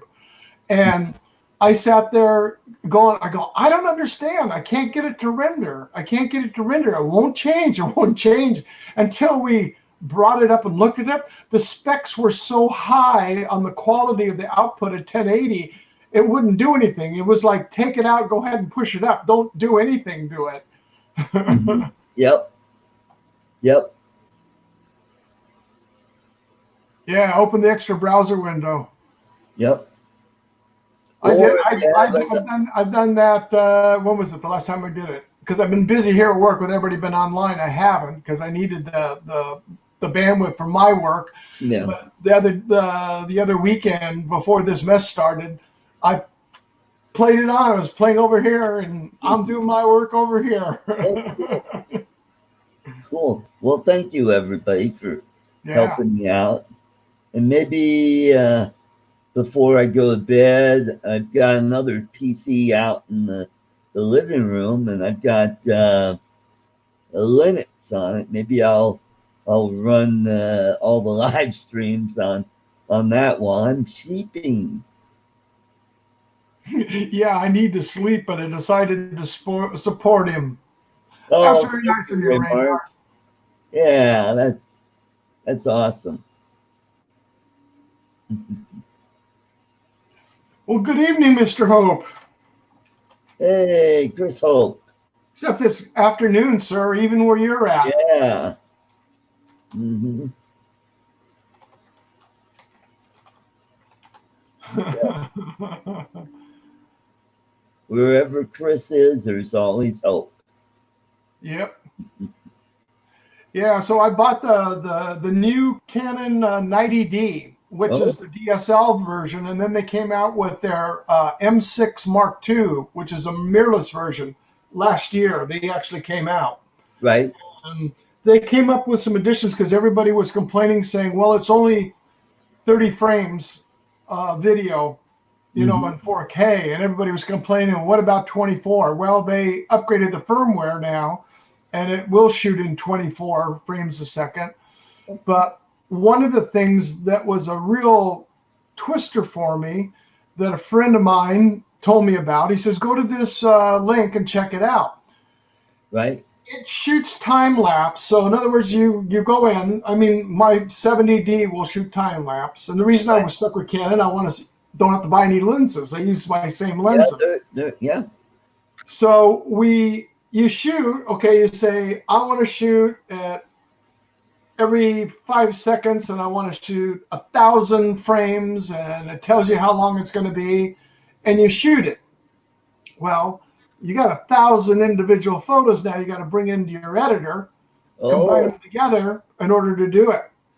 It's all automatic. It exports it as one file. That time lapse is in the camera built. If you shoot 1,000 shots, it produces it out as one video, already time lapse now. Wow, nice. But it shoots in 4K. That was my big thing, is to move it up in 4K. Right. But I mean, the 70 still shoots at 20. What is the about? I think it's 23 megapixels. The new one is 32 megapixel. Whoa, nice. So the only thing I had to do now is because of Passover, B&H, which is, you know, they are a Jewish run family store center. The one thing nice about them says, you know, due to the holidays, we will not be able, and it comes right up. And their customer service, without a doubt, is second to none. Yeah. You know, we won't be shipping your camera out till the day following our holiday. You know, Right. And I respect that. It's not like I need my camera right now. Yeah. But they had the best price out there for it. Right.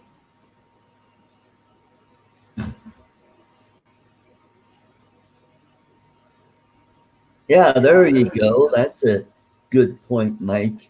Yeah. Yeah. Well, that's what I did. Is after I was done, I went to bed and it was still running. And then when I came back the next day, it was like somebody else's channel was up there playing. It had gone through all your videos. I said, well, somebody else.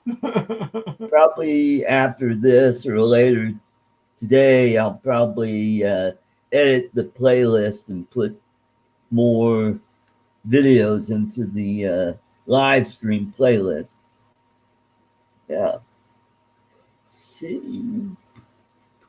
Oh yeah, what I'm looking for is I'm looking for a camera, like a vlogging camera that has the viewfinder, you know, like on this camera, I get flip it up and I could use it for vlogging where I get to see my picture on here. Yeah. And that's the one nice thing about Canon. Is the feature that oh, there goes the lens. No, it wasn't the lens, it was something else. Oh, okay. Those I make sure I put up where they're completely balanced before I set them down. There's the 70D, and it's the same way, but it flips out to the side, and then you can flip it forward. Yep. Or flip it reverse to where you're at. Yep. Now on here shooting, you shoot, you know, you're shooting through your photos, you're shooting through your viewfinder. Right. On the new 90D, you can shoot off your screen now too. Oh, okay. So you can preview it, and the mirror will go up out of the way. Well, what I was going to do is a vlogging camera, and I could use it to replace my webcam. And I could mount it like right up here, and I could have and it'll be, you know, a higher megapixel. Yeah. Yeah. Well, for video, you're going to live stream. Use it for live. Well, you're going to have to get now a video capture card in order to do that. Oh, okay. Well, that's good to know. And then that's where the money's going to come. Those are not cheap. Ah, okay. Because All that's right. what I'm going to do with mine. I'm going to get. You can get a 1080p card, obviously a lot cheaper than the 4K. But I'm going to go to the 4K so I can future-proof it, because then I could use my new camera on there too. Right. But they make it in a USB and they make it in an internal. So if you have a desktop, you can put the card into your housing. Mm-hmm. But if you look under Amazon and just look under video capture cards, and you'll come up with. In fact, I'll show you a couple of them over here, because I got some suggestions from a couple of people, and one of them was Rodney Bell. He uses it for his church services. Right.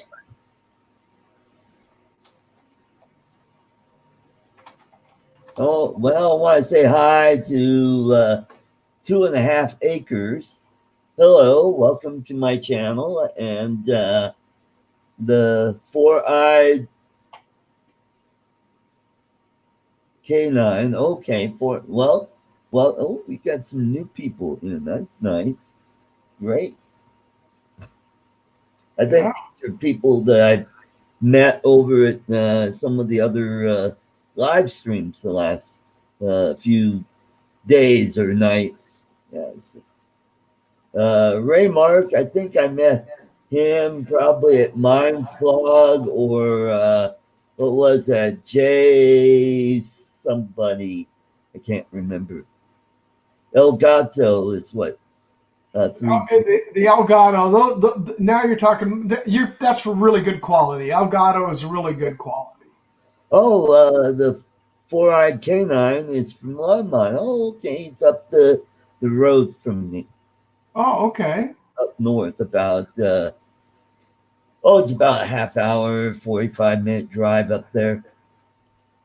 Mm-hmm. Yep.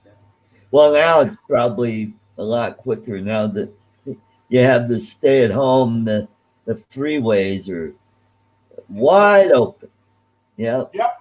We went up to see my mom up at home. She's in a private nursing home. It's a private home run by a nurse, right, and her staff. And that my mom's up there, and of course we can't go in there to see her, because just like all nursing homes, you can't go in. But what's nice is each one of the rooms has a sliding door to the outside, so at least we can go up to the outside room to say hello to her. We drove up there half the time.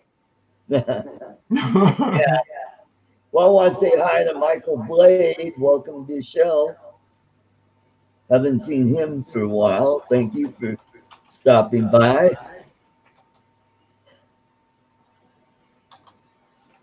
And 2.5 acres.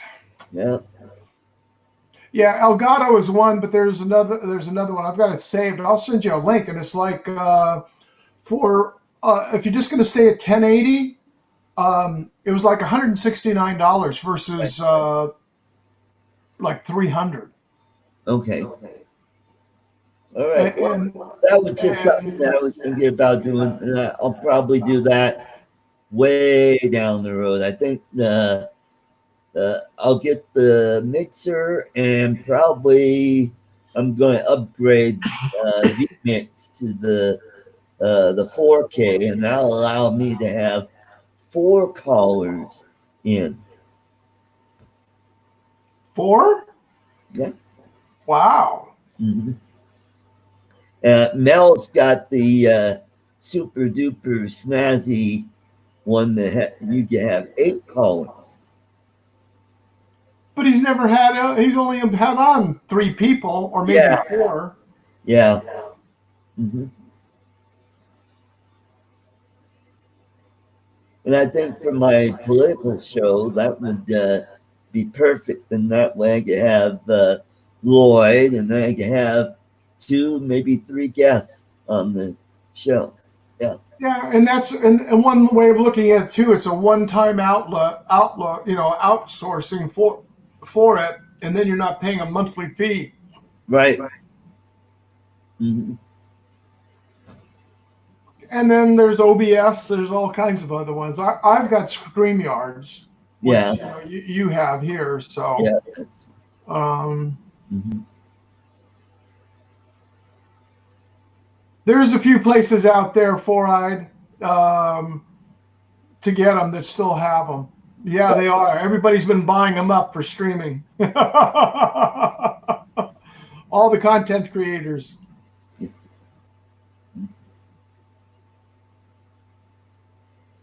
Yeah, because that's what Aldrin just picked one up when he went live here the other day. He had just gotten it, plugged it in, turned it on, and went live. Well, And my godson's mom, she's now into live streaming. She's mostly does videos for YouTube. It took her 1 month to get to 1K. Yeah. Well, maybe 6 weeks. Yeah. She's I don't. If you said half a year, I'd be going. yeah.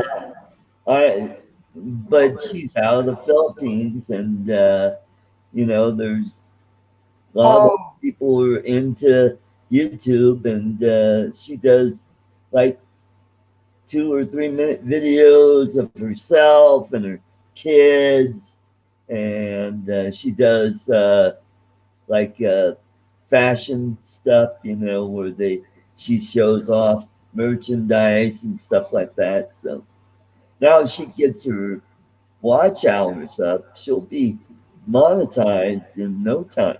oh yeah. Yeah. Well, look at Claude. Claude did it in less than did it in 1 year, Hmm. and became monetized. Well, he could monetize it actually long before he could do it because he just didn't have the subscribers. He Yeah, had the watch hours that's right. way over and above. Yep. So yeah, I looked at my that little meter in the monetized section, and it says that I'm really close to 2,500 Yeah, watch hours. So yeah, like the Four-Eyed Nines was saying about the capture cards being down. Yeah, because everybody's buying them, or webcams. That's the other thing that have really been flying off the yeah. shelves. Mhm. And then like 3X is saying only have to be female and you'll grow your YouTube. Yeah, a really pretty gal. Ray Mark, yes, I have been to the Philippines. I was there in 2017, and the plan is to go back for Christmas. But now with all this virus stuff, I'll probably go in February. That way, I'll get 2 weeks off to go to the Philippines. Going there, you need 2 weeks. Going there for a week is like Yeah. you're only there for 3 days. The rest is all travel. Yeah. You lose a day in the first place. Yeah. It takes 21 hours to get there. Well, and then you lose the day Yeah, that's true. because you're flying over the international date line. Mm-hmm. Yep. But you come back in the same day, and when you do come back, my dad took my sister, my mom, and they went on a cruise through New Zealand and over to Australia. Okay. This is decades and decades ago. Yeah. And they were there, and on the way flying there, it was this February. They took off on February 13th. And he's flying over, and the stewardess and everybody are talking about going, wow, you know, you guys are lucky. You miss Valentine's Day for your Valentine because you'll miss it because you're here and you're the following day when you get there. Yeah. And he goes, my dad just looks up at her and says, what the hell do you think it costs for all these seats to fly us where we're going?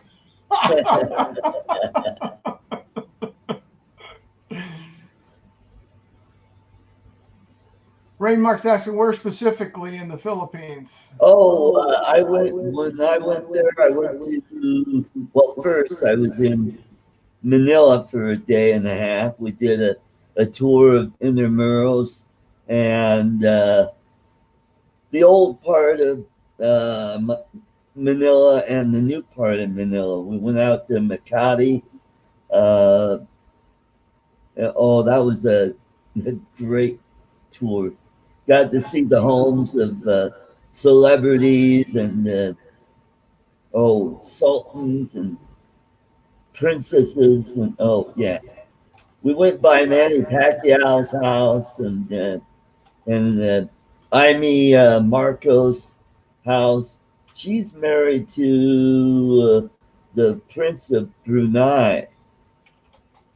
And who else's house? Oh, yeah, there are a lot of wealthy homes you drive through. And then we went to the military cemetery where the soldiers who died fighting during World War I are buried there. And it's got a building where there's this mural of the maps of the battles in the Philippines, which was very interesting. And then we went to Das Marinas in Cavite. That's where my girlfriend lived. And then from there, we went to Batangas, took the ferry over to Puerto Galera, Mindoro, and we spent about 3 days there. Is he asking is a cemetery in Pananga? Pampanga, yeah, that's further north. That's where Clark Airfield is located, or Clark Airport right now. No, the one we went to is in Manila. It's very close to Makati, but yeah, the resort that we went to in Puerto Galera was really nice, and It's not called Clark anymore, though. it's Clark Airport now. Yeah, Yeah, it's now an international airport now. during the days when I was in the Air Force, it wasn't. That was Yeah, yeah. We were flying C-141s and C-5As in there from here. Well, did you see the photos I posted from Clark Airfield on my Facebook page? I posted a B-29, and that Oh was yeah. yeah. Mhm. And then there's a photograph of my dad and his buddies just outside the. They're sitting right underneath the sign of their 1089 Signal Company, 5th Air Force. Oh, okay. Yep. He was in the Signal Company, right? Yep. Yeah, my dad was over there during World War II, but he was on a ship. Oh, okay. He was a Navy. He was a radar man on the original USS Fletcher destroyer. Oh, okay. Fletcher class destroyers. Yeah, he was over there. They, of course, from there on up into Guam and that whole area of the Philippines during the main. Yeah. Yep. Battle of Philippine Seas and yep. Yeah, my dad was at Leyte, and then from there he went up to Clark, and then the war was over, and he went to Okinawa, and then they sent him from Okinawa. They gave him a choice. They said, okay, now you could take a Liberty ship to Tokyo, or you could fly there in a few hours. Instead of taking a Liberty ship, they'll take you a day or two to get there. And he said, well, we'll fly up. They got to fly past Hiroshima. Oh, wow. and they saw the blast site, and they were amazed. They said, one bomb did that? Yeah. Yep. And that we think about now is nothing, because one of the warheads of any of the nuclear powers that have Yeah. carry 10 and 15 warheads that'll do 5 to 10 times that amount of damage. Well, the Russians had one bomb. Well, it had a maximum capacity of 100 megatons. But when they did the test with it, they dialed it back to 50 megatons. Because had they gone all the way to 100 megatons, the plane wouldn't have survived the blast. Yeah.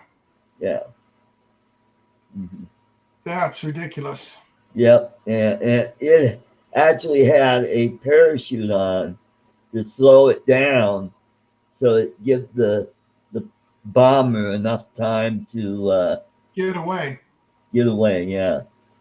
Well, the EMF that would have been released because of that, just you just can't even think about that, because that's the whole thing, is with the amount of EMF that can come off from that, it's going to take everything out of the air around the EMP. Yeah, EMT. I'm sorry. Yeah. Yeah. Yeah, they did some upper atmosphere space detonations called Operations Starfish Prime, Mhm. where they accidentally took out the burglar alarms and telephones in Hawaii. Yep. Oh. So, if the Iranians do get the nukes, they wouldn't have to launch it to the United States. All they have to do is detonate it a couple hundred miles above the U.S. and just knock out our grid, and then we're screwed. Knock out all the satellites and get it up in the atmosphere. That's the other thing. Yep. You take out the eyes in the sky, and then you take over the superiority of where any nation has. Mm-hmm. Well, and then you take out the electrical grid. Oh yeah. And then, well, millions of people would die from that, especially people in hospitals and Well, people don't think about that, Art. It's being an electrical contractor, and exactly what it's about. Yep. You knock out the electrical grid, and you've taken down the nation for an unknown period of time. Yeah. It could be 10 years, it could be 5 years, but what's going to happen? That means there's no water pumping, there's no gas, there's no nothing, because you need electricity to power and pressurize all those systems that feed the rest of your utilities. Mm-hmm. Hey, Tater is in the house. Welcome. Mark. Yeah. Welcome, sir. Yeah, so, yeah. But here's the other problem, too. So, say the Iranians do that. We have submarines out there. If they don't hear from us, they automatically launch their missiles. Yeah. So I know that portion real well, because I have a cousin that was the nuclear officer to oversee every new atomic submarine that went to sea. That right. was his job, is to do the final shakedown cruise, as the new crews would go on board every new submarine that went out. Right. That was his job. And what he could tell me and what he couldn't tell me, Mm-hmm. there was a lot of innuendos that you came up with. Yeah.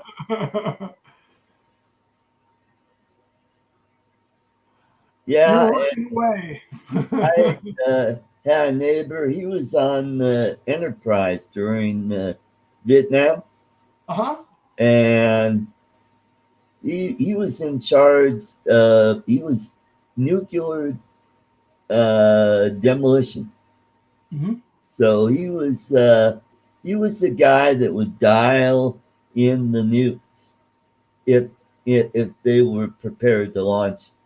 That Yeah. would go on the planes, and so that was the first time you dial them in. Yeah, you could dial them in for the yield you want to, and the only way I could think of how they could dial in is they probably have a timer that tells the detonators to go off, so fewer detonators go off. That's a smaller yield. The more detonators that go off, that gives even more pressure Hmm. on the critical mass that really get the maximum yield. Yeah. Mhm. Yeah. I have I don't like to say it, but I mean I respect the man for everything. My uncle was the one that invented that triggering mechanism for the first atomic bombs we ever had. Wow. He was out there in White Sands, New Mexico, working out there under secrecy during the whole entire time, and he had to be out there. Mhm. And unfortunately, he ended up passing away. I'm sure it had to do with over the years from radiation and being Yeah. around it. Yeah. But even though he wasn't a part of, he saw the tests that occurred Right. and he being out there. But yeah, him and his team were the ones that invented the triggering mechanism for the warheads. Yep. Yep. Yeah. They. That's what's called shape charge, and that's what gave it the compression Yep. that squeezed that core down to a critical mass that caused the yeah. Mhm. Now there was an atomic test that they did in the Pacific. Uh-huh. The test was called uh, Operation Ivy, where they were testing a hydrogen bomb, and it was only supposed to be a 3 megaton device. They were concerned about lithium isotopes, lithium 7 and lithium Right. 6. And some of the scientists said, well, the lithium 7 is probably inert and probably wouldn't hurt to have some of that in there. Well, lithium is part of what makes deuterium, which is used in hydrogen bombs, Mhm. deuterium and tritium. And so what ended up happening was the device was more than 2 times the yield that they thought it would be. So instead of, I think it was 6 megatons, it was supposed to ended up being 15 megatons. Oh. Oh. And when that thing went off, and these observers, they thought they were far enough away, and they're saying that cloud is getting awfully close to us. And and now you could look on Google Earth, and you can see the blast site. It created a huge crater in the atoll. Mhm. But yeah, so we did over 2 hours. We're coming up on 2:10 here, so I think I'm going to shut this down. We're probably down to what? Wow, 9 people were watching, so it's probably about time to. We're starting to come up, but let's let's end this while we're on a fairly high note. Tater, thanks for coming in. Floyd, Ray Mark, uh, and all the others, 3X Drones and Four-Eyed Canine, and yeah, and Chris Hope, and Drone Shots, Mike B, Mike Blade, Rod Piker, Life of JT. Thank you all for coming in. Steve, thank you for being part of the panel. It's always a lot of fun, and have a great evening. Take care, everybody. Stay safe. All right, bye everybody. Bye bye. Have a good night, Ray Mark. Get plenty of sleep.